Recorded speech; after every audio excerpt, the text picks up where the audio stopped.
Shipwreck mystery solved after nearly 140 years. The mystery of a maritime disaster has been solved after experts found a vessel that sank almost 140 years ago.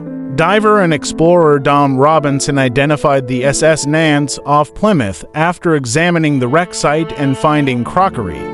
Dive Harry Bennett, an expert in maritime history, said the dive team had found the underwater archaeological equivalent of a needle in a haystack.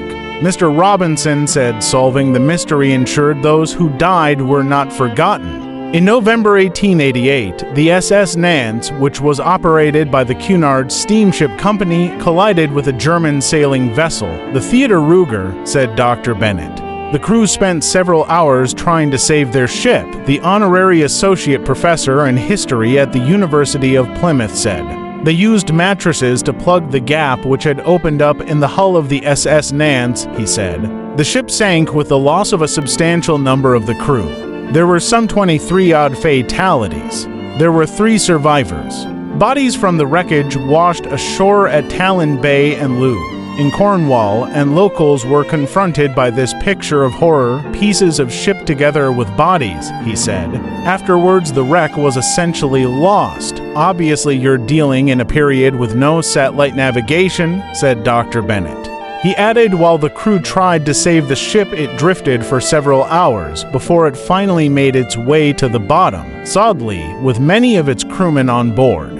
He said the wreck was lost until a local dive team identified it in 2024. Mr. Robinson, who has been diving for about 35 years, said he heard about the unidentified wreck from the UK Hydrographic Office.